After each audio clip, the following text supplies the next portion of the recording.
There are many key performance indicators that a dental practice should monitor. Case acceptance rate is one of them. And if you're not tracking it properly, you could be losing a lot of revenue. So stay tuned for this week's tip of the week, and we're going to teach you how to properly track and calculate case acceptance percentage.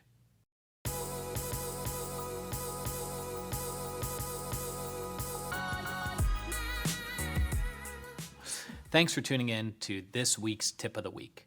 And for this week, I really want to talk about case acceptance percentage. I've talked to a lot of doctors over the years, and one of the questions I always ask is, well, how's your case acceptance percentage?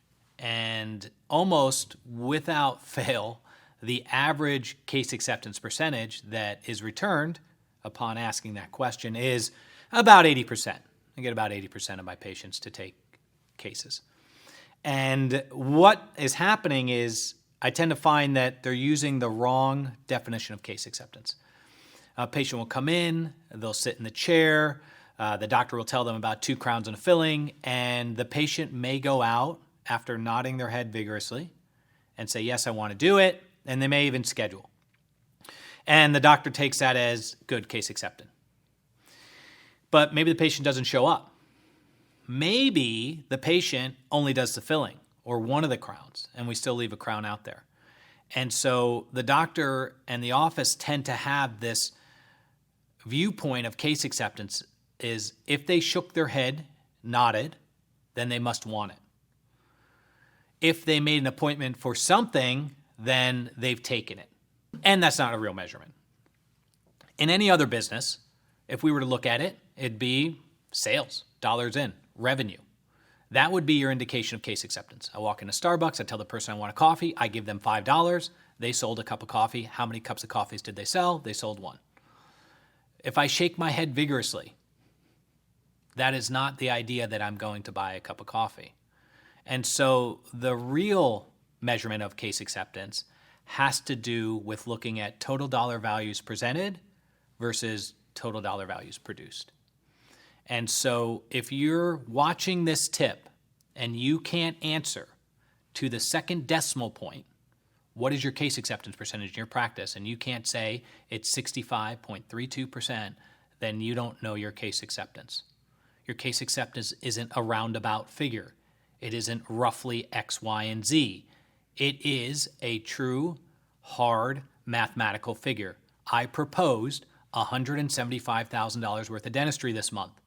I only produced $100,000.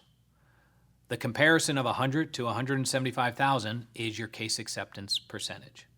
So what I'd like you to start doing is not trust the software system completely.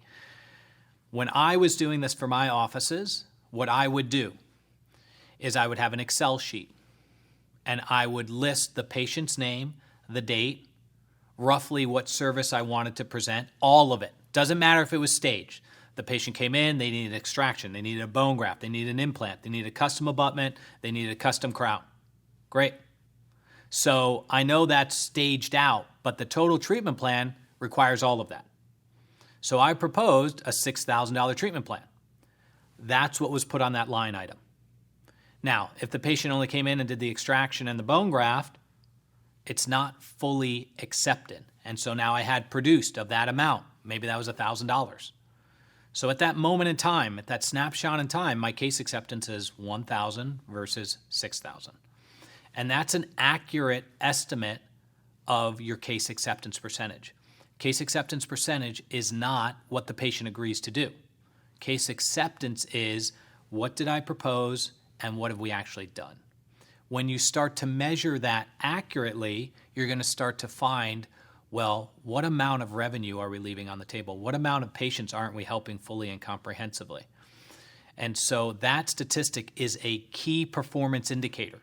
It's an efficiency rate. We're spending a lot of money, time, and energy to make the phone ring, to pay the receptionist to pick it up, to pay the team to have the chairs, the lights, the waters, the bibs, to have that patient arrive, sit down in your practice so you could present 2 crowns and a filling. If the patient doesn't take 2 crowns and a filling, we spend a lot of money to be inefficient. The best way to find out our efficiency rates is to compare total dollar value proposed versus total dollar value produced. So that's what I want you to start doing. After this tip, I want you to create your Excel sheet, and I would like you to list every day the total dollar value presented, and then it's going to take you some time. A guy might not produce that treatment for 3 weeks. Okay, that's fine. You might put down on that line item, when are they scheduled? Good, you get to that date and you still haven't done it, well, then we know we have a problem. I want to give you the knowingness. This tip is going to give you the knowingness, which is really important, of how efficient is the practice. We could be really good at getting patients in the door, and we could be very poor at getting them completely healthy. So try it out. Start tracking. Let me know what you find out.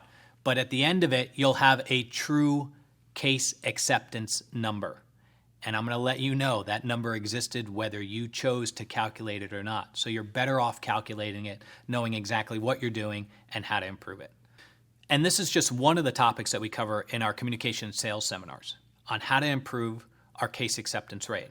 I'll put a link in the description. You could click on it. You could request more information. We'd be happy to talk to you. So thank you for watching this tip of the week, and I hope to hear from you soon.